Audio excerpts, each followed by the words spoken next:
Pour moi, Cannes représente un des plus grands festivals au monde de cinéma. Le chef-d'œuvre, comment vous connaissez mon nom? J'ai vu le début du film. C'est un scandale! Un scandale! Nous déclarons le 71e Festival international du film de Cannes ouvert. Bonjour et bienvenue dans Nos Ciné Spécial Cannes épisode 5. Je suis David Honora et je suis toujours à Cannes, en direct de la quinzaine des réalisateurs qui nous accueillent toujours sur la Croisette. Il y avait un saladier avec un reste de sangria qui date de la présentation du Gaspard Noé. J'ai pris soin de le mettre à l'extérieur parce que sur l'enregistrement précédent, ça commençait déjà un petit peu à sentir dans notre petit studio d'enregistrement avec vue sur la mer. Et si ça finit comme dans Climax Ça peut partir en sucette. Et alors avec moi, j'ai donc Arnaud Bordas. Arnaud, comment ça va ? Ça va très bien, David. Et Lucille Bélan. Qu'on retrouve après le premier épisode, toujours en forme. Voilà, alors beaucoup moins qu'au premier épisode, on va quand même pas se faire... faut pas déconner, on est en fin de festival là. Mais du coup, maintenant on a vu pas mal de films et on a du coup un programme assez chargé pour cet épisode. On va parler un peu longuement de 4 films, entre autres de Mirai de Mamoru Hosoda qui était à la quinzaine des réalisateurs, de Burning de Lee Chang-dong qui était en compétition, avec également 2 autres films en compétition, Under the Silver Lake de David Robert Mitchell et Dogman de Matteo Garonne. On va parler de tout ça, on va prendre le temps d'en discuter et on va commencer par... un petit film tout doux d'animation japonais de Mamoru Hosoda qu'on a découvert à la quinzaine des réalisateurs. Mirai, ma petite sœur. Ça raconte l'histoire d'un petit garçon qui est un peu obligé de grandir parce que il y a une petite sœur qui arrive dans la famille. Qu'est-ce que tu as pensé du film ? Est-ce que tu peux nous raconter un peu ce que tu as vu, Arnaud ? Le chef-d'œuvre, quoi. Tout simplement. Et parce que tu disais petit film tout doux, mais tout doux. Alors, enfin, c'est vrai qu'on c'est pas du Gaspard Noé, ça c'est clair. mais la transition est spéciale. Voilà, mais par contre, c'est un film qui communique énormément d'émotions, qui est particulièrement bien fait à ce niveau-là. Et oui, forcément, c'est une sorte de bain de jouvence, quoi. Comme tu disais, c'est l'histoire donc d'un petit garçon qui doit apprendre à grandir parce que sa petite sœur il a une petite sœur qui vient d'arriver, qui vient de naître. Et donc on le voit avec ses parents et sa petite sœur, et lui forcément se sent exclu par ce nouvel arrivant là dans la famille. Et donc en fait en allant dans le jardin, il va tomber dans le jardin familial à côté d'un arbre là qui représente un petit peu l'arbre familial, quoi. Et il va basculer comme souvent avec Mamoru Hosoda dans une sorte d'univers parallèle, quoi. Parce que ça c'est une thématique qui lui tient à cœur à Hosoda. Je veux dire, quand on repense au monde virtuel et au monde réel dans Summer Wars, l'univers de la bête dans Le Garçon et la bête, dans lequel tombait le jeune garçon qui était le héros du film, tout ça. Il y a toujours dans ces films une mise en parallèle comme ça entre la réalité et une sorte de monde parallèle qui va révéler le héros à lui-même, quoi. Mais alors ce qui est marrant, c'est que ce qui est très symptomatique de son univers à Mamoru Hosoda, c'est qu'il utilise cet univers parallèle et toute la fantasmagorie que ça peut représenter pour nourrir la réalité. Les deux sont souvent étroitement liés. Et parce on peut pas dire que c'est des films de pure fantasy. Bon, il y en a peut-être un peu plus que d'autres. Je pense notamment au Garçon et la Bête, mais globalement, ces films en général sont des films très réalistes, tant au niveau du graphisme que des émotions qu'ils tentent de susciter dans le spectateur. Et quand je parle de ça, c'est-à-dire, je veux dire, on se retrouve souvent. Ça me fait penser des fois à Malick, mais en version à Terrence Malick, mais en version animation. On se retrouve régulièrement avec des moments de vie qu'on reconnaît. Des sensations qu'on a vécues. Et là, c'est très prégnant dans Mirai, toutes les sensations par rapport à l'enfance, par rapport à la découverte de la vie, à la découverte de ses propres sentiments. C'est vraiment très finement observé, et d'autant plus finement observé quand on sait que Mamoru Osada est un fils unique. Alors il a dit évidemment que ce qu'il a beaucoup nourri, c'est sa paternité, relativement récente. Je crois qu'il a 2 enfants, mais qui sont très petits. Enfin, qui sont pas bien âgés, quoi, qui doivent avoir l'âge à peu près du petit garçon de Mirai. Donc il y a ça, après, c'est souvent ce qui fait les grands narrateurs, et notamment les grands narrateurs d'animation, c'est ce don d'observation, quoi, et la capacité à retranscrire ce qu'ils ont observé. Je parlais de l'âge du gamin aussi, c'est ça qui est une sorte de défi aussi, hein. Alors le film, on réalise pas forcément tous les défis narratifs qui s'imposent, quoi. Parce que il a réussi, ça c'est la marque des plus grands films, tu vois, à faire en sorte que tout ça coule, quoi, de manière très facile pour le spectateur, et qui accepte le film comme une évidence quasiment. Mais choisir et notamment en animation, choisir comme référent principal, comme point d'ancrage pour le spectateur un enfant de 4 ans, c'est vraiment pas évident à la base, quoi. Parce que encore 4 ans, c'est encore 7 ans, bon, c'est l'âge où on commence à appréhender le monde, des trucs comme ça, enfin, en tirer quelque chose, quoi. Mais 4 ans, c'est difficile, mine de rien, de caler un film entier sur le point de vue, le ressenti d'un personnage de cet âge-là, quoi. Et moi, ce que je trouve effectivement très fort, c'est qu'il y a un ancrage vraiment fort dans la réalité, et comme tu le disais, avec plein d'éléments dans lesquels on peut se reconnaître. D'ailleurs, avant la projection où je suis allé, il est venu dire un mot, et il avait une approche très, très simple, mais en même temps assez parlante de la manière dont on peut aborder le film. Il disait... si vous aviez des frères et sœurs, des petits frères et des petites sœurs, essayez de vous souvenir comment vous avez reçu leur arrivée, ou si vous étiez simplement un enfant, rappelez-vous comment vous étiez un enfant, et puis si vous avez des enfants, pensez à vos enfants. Ce truc qui paraît simpliste, mais en fait qui fonctionne très bien dans le film, justement par une représentation très réaliste de ces situations-là. Et je trouve que du coup les scènes fantastiques entre guillemets, ou les scènes de réalité, les scènes imaginaires fonctionnent d'autant mieux qu'on est complètement déjà, on se reconnaît très facilement en fait dans l'aspect réaliste. Et après il y a aussi un aspect technique en fait du film qui est hyper intéressant. Il y a beaucoup de techniques d'animation différentes qui sont utilisées. À la fois de l'animation 3D, de l'animation 2D, il y a des séquences plus aquarelles, plus abstraites. Ça, il a toujours été très porté là-dessus. Ça a explosé dans ce Star Wars, d'ailleurs, ce côté. Ouais. Il avait fait une pub, d'ailleurs, pour Vuitton, hein, qui était basée sur l'esthétique super flat.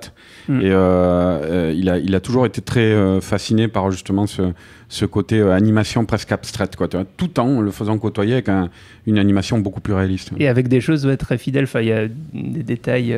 Le père est architecte. Il a un MacBook Pro, et sur le MacBook Pro, il y a écrit MacBook Pro. Enfin, c'est vraiment quasiment photoréaliste sur certains détails comme ça.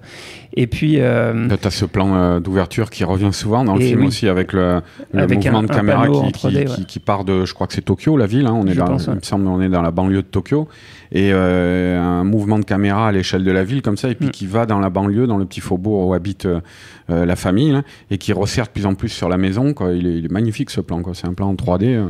Ouais, qui est hyper impressionnant, qui d'ailleurs rejoint le côté, un des aspects du personnage du père, donc qui est architecte, et qui il y a une référence explicite à ça dans le film.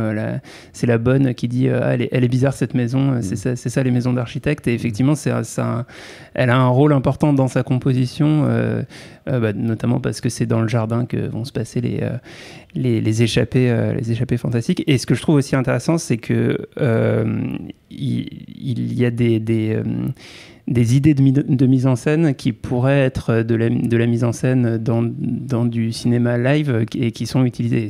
Et ça c'est souvent là qu'on reconnaît les grands metteurs en scène d'animation, c'est qu'il y a aussi une idée de la mise en scène qui qui va à la fois utiliser la grammaire cinématographique générale du cinéma et en même temps tirer parti de ce que permet l'animation pour se faciliter des choses. Où il y a notamment un plan, des sortes de travelling rapide dans la diagonale de la maison où on retrouve un personnage en haut, en bas et on revient. Il y a pas mal d'idées comme ça aussi de montage qui sont hyper enthousiasmantes. Mais c'est très vrai, ça, en fait tu le vois de toute façon, et puis je pense que c'est très actuel aussi parce qu'il y a beaucoup d'animateurs justement qui essaient de faire la jonction comme ça entre le cinéma en prise de vue réelle et l'animation.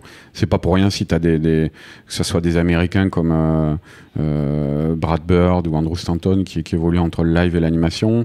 T'as le réalisateur de Dernier Train pour Busan aussi. Moi je trouvais que c'était le film coréen là, il y a 2-3 ans là. C'était un film aussi où on voyait que le gars venait de l'animation, c'était bourré d'idées scéniques, de trucs comme ça. Donc je pense qu'on est à une période justement où c'est intéressant de voir cette fusion justement qui essaie de récupérer et de synthétiser le meilleur des deux mondes, quoi. Et c'est vrai qu'Osoda arrive parfaitement à faire ça dans ses films.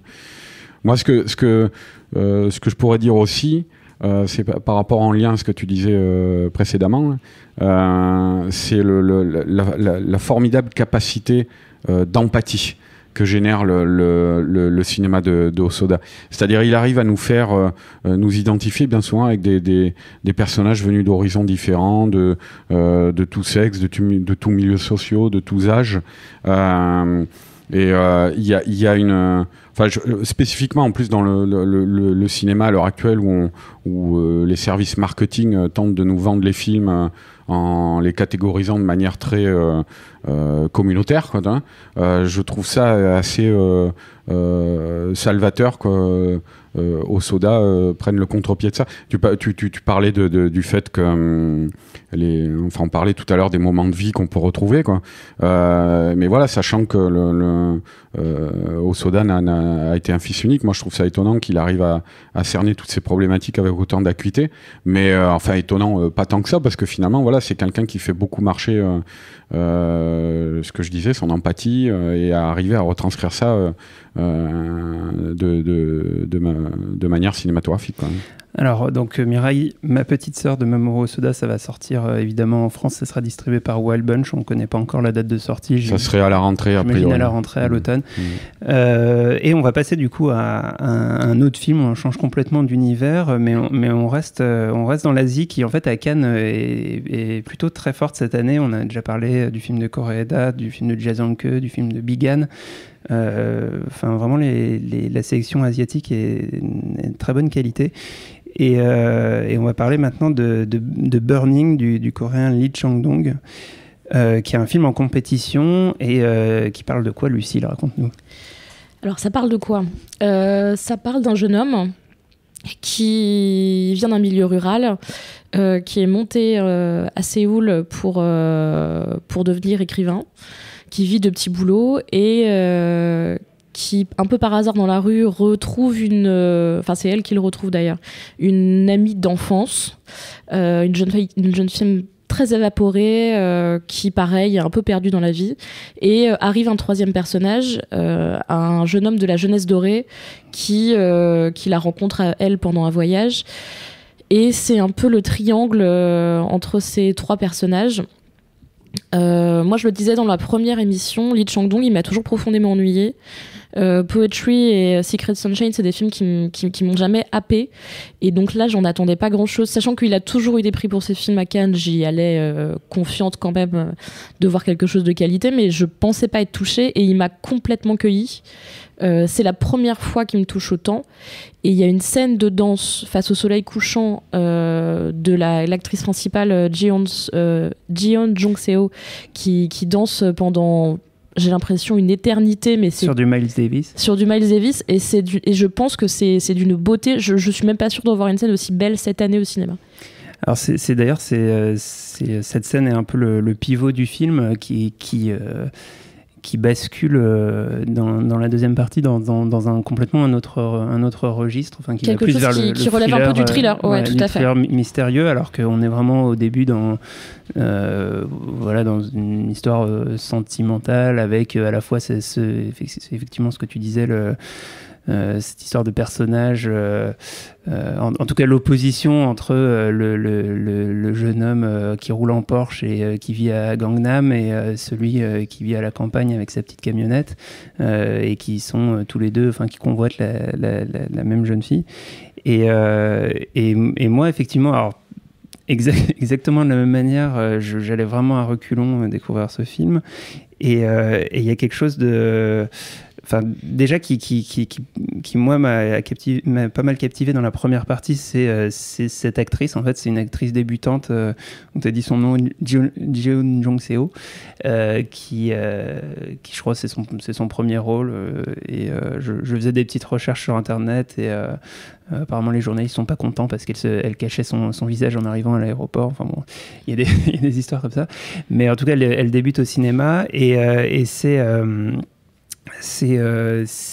elle dégage un truc très, très étonnant qui nous porte pendant toute la première partie du film, et ensuite il s'est remplacé par autre chose qui est le mystère de qu'est-ce qu'on est en train de nous raconter, qu'est-ce qui est vrai, qu'est-ce qui est faux. Et du coup, alors je pense quand même que le film est long, il dure 2h30 et il y a peut-être des moments, notamment dans la première partie, qui auraient pu peut-être être coupés, mais il y a quelque chose d'assez puissant. Moi j'ai aussi une réserve, mais qui est plus une réserve rétrospective, c'est-à-dire que ça m'a pas gêné pendant le film, mais il y a un certain nombre de passages en force de scénario qui sont un peu des effets d'auteur, des trucs un peu pour faire bien à l'écran, et qui sont soit invraisemblables, soit un peu grossiers. Je pense à certaines séquences, que je vais d'ailleurs pas dévoiler, mais qui me gênent un petit peu en repensant au film, dans un côté ça ressemble à, et c'est ce qui me gênait dans ses précédents films, à la panoplie de ce à quoi doit ressembler un film de festival. Mais malgré tout, il y a une ambiance, des acteurs, le trio d'acteurs est vraiment intéressant. J'ai été assez emporté. Je sais pas ce que tu en penses sur ces aspects-là. Moi, c'est vrai que du coup, le film s'inscrit vraiment dans quelque chose de très intellectuel quand même. C'est inspiré de Faulkner, c'est adapté d'une nouvelle de Haruki Murakami, ici Gatteville magnifique, de façon très juste en plus. Mais en fait, la force... Il y a cette réplique, il dit il y a trop de Gatsby en Corée, quoi. Ouais, il y a trop de jeunes Coréens qui ont de l'argent et qui savent pas comment faire. et c'est très très intéressant. Mais c'est pas ça qui m'a happé dans le film. C'est vraiment cette espèce d'intensité de l'actrice principale.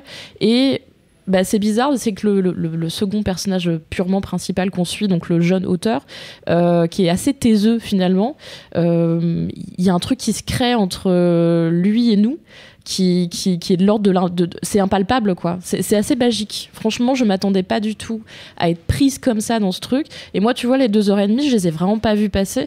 Dans la salle, les gens disaient, oh là là, 2h30. Il y a des gens qui sont partis de la file parce que 2h30, ça leur paraissait genre le bout du monde. Et c'est passé tranquille. Il y a de plus en plus il y en a eu beaucoup cette année à Cannes, des films de 2h30. Tous les ans, là, c'est de pire en pire. Mais c'est dans tout le cinéma mondial, et c'est autant dans les films d'auteur que les blockbusters. Ouais. Les films trop longs. Les films font de plus en plus 2h30, et la plupart du temps, t'as envie d'en enlever 1 heure. C'est un vrai problème, ça. J'en discutais hier avec quelques collègues journalistes et attachés de presse, et c'est vrai que des fois, tu te dis... peut-être qu'on manque un peu de producteurs, cette génération à l'heure actuelle, de producteurs capables de dire, de vrais producteurs capables de dire non, un réalisateur, c'est trop long, on coupe ton film. Et on n'a pas encore vu le Nouri Ceylan qui dure 3h08 en fin de festival. Qui lui sait prendre son temps. Alors on va enchaîner avec cette fois un film américain, Under the Silver Lake de David Robert Mitchell, qui était aussi en compétition. David Robert Mitchell, il s'était notamment fait remarquer il y a quelques années avec un film à la Semaine de la Critique, un film de genre très autorisant qui s'appelle It Follows. On le retrouve cette fois dans la cour des grands. Arnaud, est-ce que tu peux nous dire un peu de quoi ça parle? Est-ce que tu en as pensé? Ouf, faut que je pitch là. Écoute, alors le pitch, ça se passe donc à Los Angeles, et c'est un jeune homme interprété par Andrew Garfield. Andrew Garfield, voilà, l'ancien deuxième Spider-Man. Là, je le précise parce qu'ils lui font même des clins d'œil dans le film. Il lit des comics de Spider-Man, tout ça. Et ça lui colle à la main. Voilà.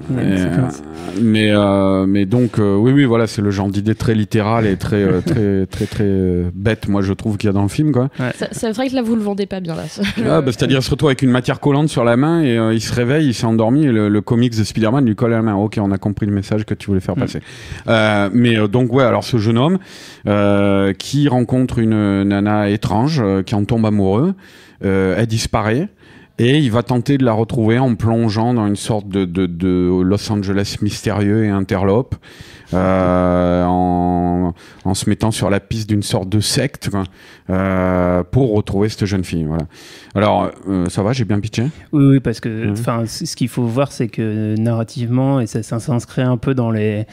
Je dirais dans le genre néo-noir, avec un peu un refus du récit vraiment non, mais complètement.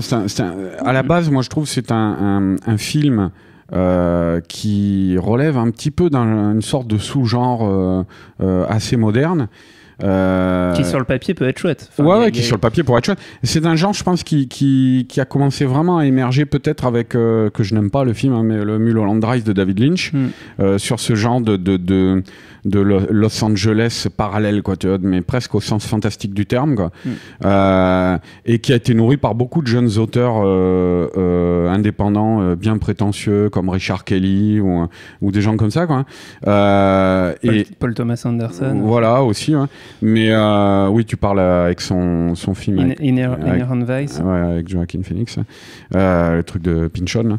Mais voilà, bon, et c'est vrai que c'est un univers qui reprend beaucoup d'archétypes venus de Chandler, du récit noir, comme tu dis, quoi, parce qu'il y a une sorte d'enquête, quoi, aussi, en se confrontant à des éléments narratifs qui restent volontairement dans le flou, qui sont pas explicités, tout ça. Voilà. Bon, c'est vrai que ce que tu dis, que à la base on pourrait faire un très bon film avec ça, hein, c'est faisable. Le problème de ce film, c'est que c'est un film qui ne va nulle part. Et qui s'y rend armé de sabots gigantesques, quoi. Ce que je disais, par exemple, l'idée sur Spider-Man, c'est que c'est constant dans le film. C'est un film qui moi personnellement je trouve n'est vraiment pas d'une subtilité phénoménale, quoi. Et c'est un film qui en plus, alors c'est pareil, je crois qu'il dure 2h15, 2h20, un truc comme ça. C'est horrible, hein, à regarder. On sent le temps passer à chaque minute, parce que c'est un film aussi qui s'autorise des digressions, mais même au détour d'un plan. Enfin, je veux dire, moi j'ai pas compris, j'ai éclaté de rire parce qu'il y a 5 vieux qui sont sortis à ce moment-là de la salle, mais il y a un plan où il y a un acteur là qui joue, qui est aux toilettes en train de faire caca, et c'est un personnage qui se déguise en Jésus, quoi. C'est un chanteur, hein. Et le héros vient le questionner, il le sort des chiottes comme ça, et puis pendant qu'il questionne, il y a un plan sur les toilettes avec son étron en train de flotter, et tu te dis mais pourquoi? Et régulièrement je me disais comme ça, il y avait des plans ou même des scènes entières où je me disais mais pourquoi il a fait ça, quoi. Et je pense que lui-même ne savait pas trop pourquoi il le faisait, mais si ce n'est pour la raison de vouloir volontairement diluer l'attention de son spectateur et prendre un petit peu la pause, quand même. Ouais, moi c'est dans l'approche et dans un genre complètement différent, ça m'a fait penser en fait à La La Land, en fait brasser toutes les références pour essayer de les mettre au goût du jour et à mon sens au côté négatif du goût du jour, c'est-à-dire juste en faire un objet de mode qui, alors je pense aussi parce que le matériau de base est de toute façon moins populaire que la comédie musicale pour La La Land.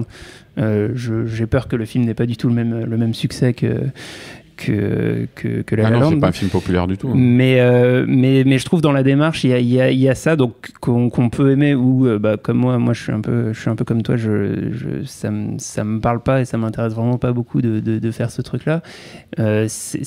Tout paraît très gadget en fait, c'est à dire qu'il y a les enjeux, les enjeux sont extrêmement faibles à cause du récit très diffus, et en même temps, ce qui pouvait être compensé, notamment dans le film, dans les films noirs d'époque, par le charisme des personnages, par des répliques, par des choses comme ça, par le charisme des acteurs aussi, là est pas du tout au niveau. Pour moi, alors, j'ai beaucoup dit de mal d'Andrew Garfield dans nos ciné, film après film, même dans les films que j'aime bien, comme le Mel Gibson. Moi je trouve que c'est encore une fois une démonstration de son absence totale de charisme. Ouais, moi je trouve pas, je trouve que c'est plutôt un bon acteur. Hein. Ce qu'il fait dans le Scorsese, il fallait le faire quand même, moi je trouve. Hein. Oui, c'est vrai, mais bon. Pareil, je trouve que, il fallait le faire, mais quelqu'un l'aurait fait mieux que lui. Mais bon, ça devient un running gag pour moi. Non, mais après, moi là où je suis d'accord avec toi, c'est sur le côté quand tu parles du lien avec le film noir. Effectivement, le film noir et les récits type hard-boiled à la Chandler ou des trucs comme ça, il y a souvent une intrigue très complexe où on se perd, où le spectateur finit des fois par ne plus rien comprendre à ce qui se passe. Mais c'est très vrai ce que tu disais, où en général, la caractéristique principale de ce genre-là, justement, c'est de t'accrocher au personnage, et au bout d'un moment, la toile d'araignée dans laquelle ils sont pris, l'architecture de cette toile n'est plus très importante, parce qu'on est axé sur les personnages avant tout, quoi. Et là, effectivement, c'est pas le cas. Il y a juste la toile d'araignée, et on sent qu'il ouvrage ça de manière à nous paumer complètement. Et à l'intérieur de ça, les personnages sont des marionnettes, quoi. Tu vois, donc c'est très énervant, parce que c'est quelqu'un qui n'a aucune ambition narrative, quoi. C'est juste il instrumentalise ce genre de film, quoi, plutôt. Après je trouve que ce qui survit quand même malgré tout un peu à tout ça, c'est quand même un peu l'ambiance et la manière de montrer Los Angeles. Enfin, il y a quand même des choses qui sont comment dire. Moi, je trouve qu'il y a une très belle photo. Oui, en plus. Il y a une très belle photo, c'est le seul point dommage, parce que tu dis c'est un peu gâchis tout ça, mais je pense par exemple à la scène de bain nocturne entre le personnage et la fille, hein. Elle est vraiment très belle visuellement, cette scène. Qui est jouée par Riley Keough d'ailleurs, qu'on a vu dans pas mal de films, commencé par Mad Max Fury Road. Non, mais vraiment, il y a une belle photo, mais ça dépasse pas ça, parce que moi je trouve pas qu'il y ait d'ambiance, justement. Je trouve que l'ambiance, il arrive jamais à la créer, quoi. C'est constamment on est constamment en dehors de ça. Pour créer une ambiance, je pense qu'il faut arriver à immerger son spectateur, quoi, tu vois. Et comme lui, il y a un refus profond de faire ça, c'est au bout d'un moment. Et oui, et alors en parlant d'ambiance, on va parler du dernier film qu'on a vu en compétition. On l'a vu ce matin, tout juste avant d'enregistrer avec Lucille. C'est Dogman de Matteo Garonne, donc un film italien qui raconte l'histoire d'un toiletteur pour chiens au physique un petit peu disgracieux, qui se fait un peu emmerder par tout le monde, pas beaucoup respecté, et à qui il va arriver des crasses. On est dans un décor d'une sorte de pseudo-station balnéaire de la Louse, avec une photo un peu crasseuse, justement. Et il y a des chiens très méchants, il y a des hommes très méchants. Qu'est-ce que tu en as pensé, Lucille ? Alors, tu dis qu'il y a des chiens très méchants. Moi, je trouve pas que dans le film, il y a des chiens très méchants. Je trouve qu'ils donnent beaucoup... Ils font peur, en tout cas. Ils sont féroces. Alors, oui, ils font peur, mais ils présentent les animaux comme ils présentent certains personnages du film. Dans ce sens, c'est un film assez antispéciste, parce que le seul danger du film, lui, le personnage principal, n'a jamais peur des chiens. Il est toiletteur, il a l'habitude. On se retrouve face à, effectivement, le film commence là-dessus, sur un chien qui est pas du tout content d'être lavé et qui a l'air vraiment, mais genre... je suis pas très fort en chien, mais je sais pas, c'est un pitbull ou un truc comme ça. C'est pas un pitbull, mais c'est un gros truc. Ça fait peur. Voilà, c'est ça. Moi, j'ai un peu peur des chiens, j'étais pas bien. Ouais, c'est le but. Et lui, il se démonte pas, il se démonte à aucun moment, et il arrive à ses fins. Et à la fin, le chien est content et ça marche très bien. Et le film ne part pas du tout dans ce sens-là, c'est-à-dire que ce petit bonhomme effectivement malingre et pas très charismatique, se retrouve opposé à une brute épaisse qui terrorise complètement la ville. Et tu dis qu'il se fait pas respecter de tous, mais en gros le toiletteur est quand même intégré dans une vie de quartier. Il a une fille, même s'il est séparé de sa femme, et même s'il est totalement transparent, il est quand même intégré dans une équipe de foot. Enfin, le mec a une vie de quartier. Voilà. Mais cette espèce de brute épaisse qui fait peur à tout le monde, mais qui est vraiment quasiment qui est une bête, quoi, pour le coup. Le mec a l'air de mesurer 2 mètres, il pète le nez des gens en passant parce qu'il s'ennuie, il est terrifiant.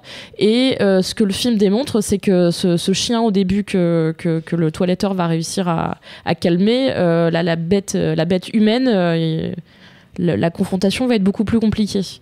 Et je trouve, mais on en a parlé un petit peu, que c'est quelque chose de très intéressant. C'est une réflexion sur la masculinité toxique qui est vraiment très intéressante. Oui, je disais que ça pourrait être, le film pourrait être étudié par un podcast ami, un podcast de Binge Audio, Les couilles sur la table de Victoire Toyon.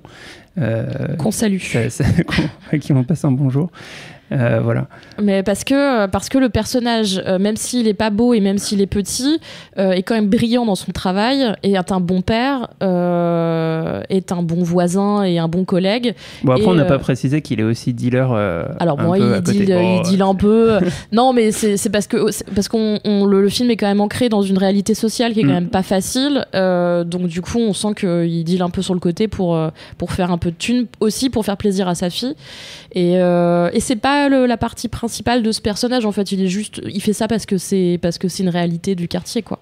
Mais du coup, c'est un personnage profondément positif et assez bon, qui est opposé à un homme qui va dans des clubs de striptease ou dans des espèces de boîtes de nuit où les filles sont objectifiées, qui donc se bat, qui prend beaucoup de drogue. Et c'est vachement intéressant, je trouve, aujourd'hui, qu'on voit en Italie un film qui valorise un personnage masculin qui n'est pas du tout une incarnation de la virilité, au contraire. En même temps, il le fait par les voies classiques de la masculinité. C'est-à-dire, je veux dire, il essaye de se faire respecter par. Oui, mais du coup, quand il le fait, c'est un échec. Au final, c'est un constat d'échec. C'est qu'il essaye de le faire par des voies qui sont ses voies à lui, c'est-à-dire la voie de la bonté, la voie du dialogue, la voie de normal, et ça ne marche pas. Il est opposé à un mur de violence et sur lequel il va complètement se faire défoncer. Donc le film est un constat d'échec. Bon, c'est un film de mauviette, quoi. Vous m'avez pas donné... Moi, je devais aller le voir tout à l'heure, là, vous m'avez pas donné envie. Alors, faut voir que Matteo Garonne, il s'était fait connaître à Cannes il y a quelques années avec Gomorrah, qui était un film sur la mafia napolitaine, très incarné, qui montrait aussi les petites gens de cette mafia et puis l'ultra-violence dans les quartiers. Et il était parti dans des virages à 180 degrés. Il a fait un film sur une sorte de télé-réalité bizarre qui s'appelait Reality. Et son dernier film à Cannes, c'était Le Conte des Contes, qui était pour le coup un film adapté d'un texte classique italien et avec beaucoup d'acteurs de plein de nationalités différentes, mais qui était une sorte de film en costume un peu d'époque. Un film fantastique très ambitieux, quoi. C'est quasiment essayer de faire Le Seigneur des Anneaux, quoi. Mais c'était plein de petites paraboles sur des réflexions sur l'humanité. C'était vraiment très complexe. Et ces 2 derniers films, donc Reality et celui-là, ils les avaient pas techniquement réussis parce que c'était très très très ambitieux. Ouais, et là il revient à un projet déjà plus proche de ce qu'il faisait à l'époque de Gomorrah et en même temps un projet plus simple, plus petit, concentré sur moins de personnages, sur moins de lieux. Et en termes de cinéma, on est quand même assez servi parce que effectivement moi je trouve la photo vraiment réussie. Je trouve que cette espèce de ville balnéaire à moitié abandonnée, il y a des fois on voit une voiture passer au loin, mais on a quasiment l'impression que personne n'habite là, à part 10 personnes.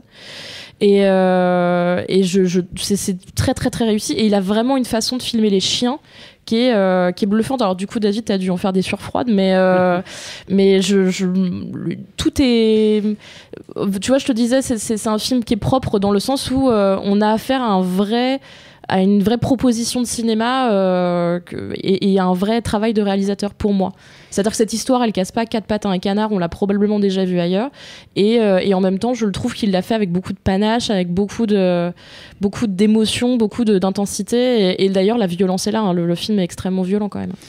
Ouais, moi, j'avoue que ça m'a assez peu passionné, mais... T'as préféré Cujo? Je ne sais pas. Je ne sais pas. Et du coup, on arrive un peu au bout de cette émission. Alors avant, Lucille, tu voulais nous parler. Alors on arrive un peu aussi à la fin du Festival de Cannes et les prix commencent à être remis, et notamment la Semaine de la Critique a fait sa clôture hier, et le Grand Prix de la semaine est revenu à Diamantino de Félix Martino. Je n'ai vu qu'une image de ce film. C'était une sorte de joueur de foot qui, dans une sorte de grosse mousse rose avec des pollux du manège enchanté. Ça a l'air très bizarre. Et c'est exactement ça. C'est très bien vendu. C'est vrai que l'image du film qu'ils ont mis partout est très intéressante et très bizarre, mais elle est vraiment dans le film. Donc c'est un film portugais et c'est une comédie assez déjantée, mais qui propose dessus une vraie critique de la récupération de l'image des sportifs, et en l'occurrence là d'un joueur de foot, par le Front National en Europe. Et c'est aussi une réflexion sur les migrants. Alors, wow. ouais, non, mais c'est très dense. D'où la présence des pollux. Des pollux, exactement. Je comprends tout maintenant. Imparable. Alors, le film est effectivement très très riche en création visuelle et en délire comme ça, presque gratuit. Là, c'est totalement gratuit, hein, je vous avoue. Le concept des pollux, du coup, c'est que le personnage... Peut-être ne nous spoil pas. Ah bah non, mais restons dans le rêve. Je te spoil pas, mais c'est un joueur de foot et il est génial. C'est une sorte de Ronaldo hyper beau gosse qui passe ses journées en slip avec son nom écrit dessus. D'accord. Mais qui est très très très très bête, et donc enfin très naïf et très gentil, mais très très bête. Et c'est un génie du foot. Et en gros, quand il arrive dans une espèce de zone dans sa tête où quand il va marquer, il se retrouve dans cette zone de barbe à papa rose avec des petits chiens poilus. Dans le film, il dit petits chiens poilus géants. Et c'est ça, c'est des sortes de shih tzu hyper moches avec une tête de shih tzu nulle. Et il perd cette vibe parce qu'il... Oui, ça s'appelle comme ça. Ouais. Ok. Et il perd cette vibe parce que son âme est éveillée par le fait que sur son yacht un jour, il voit qu'il y a des gens qui sont sur des canoës et qui parlent pas sa langue et qui vont peut-être mourir. Donc en fait, le mec découvre qu'il y a des gens pauvres dans le monde et des migrants, et il perd son monde un peu comme ça de footballeur star qui connaît pas la vie, et il est profondément bête. Donc il y a les réfugiés, par exemple, il appelle ça des fugiés parce qu'il comprend pas le mot tout à fait. Et le film est comme ça là-dessus, sur tous ces trucs bêtes. Il est obsédé par une sorte de banga, il mange des crêpes au Nutella toute la journée. C'est un enfant dans sa tête, et du coup c'est assez touchant, et le propos est assez touchant et simple, un peu d'enfant sur ces questions-là de la migration et de la politique. Mais ça raconte un vrai truc, et en l'occurrence sur la question du Front National, et il parle au fait du fait que le Portugal voudrait sortir de l'Europe, par exemple, qui sont des questions qui aujourd'hui se posent vraiment politiquement. Sous les abords d'une comédie un peu nanardisante, il y a quand même des réflexions derrière, et c'est porté par un acteur qui est extrêmement drôle, qui va jusqu'au bout de son rôle. Il le fait très très bien. Puis il y a des blagues débiles à base de Lamborghini. Enfin, moi je l'ai vu ça le soir, je l'ai vu ça à 22h. Et pour moi, c'était quasiment une séance de minuit. J'étais morte de rire, j'étais super contente. Il y a des gens qui sont sortis en disant « C'est un scandale qu'on voit ça ici, pourquoi on voit ça ici, vous vous foutez de notre gueule ?» Et en fait, pas du tout. Moi, je trouve que c'est aussi ça qu'on a envie de voir. On l'aurait pas vu autrement sans le festival. Et peut-être que cette espèce de comédie foutraque qui ressemble à rien, mais qui est pas complètement con, va trouver son public en salle grâce à ça. Mais pourquoi ils étaient outrés, les gens? Parce que c'est un type en slip qui court avec des chiens géants. Enfin, je veux dire, ça n'a aucun sens. Tiens, spectateur canois, il y en a certains, on devrait les envoyer de force au marché, voir des séries Z, des trucs ça, comme ça. Mais en fait, c'est ça. Il faut s'ouvrir un peu là. C'est un discours de gens qui ont envie de voir que des films sociaux avec des personnages.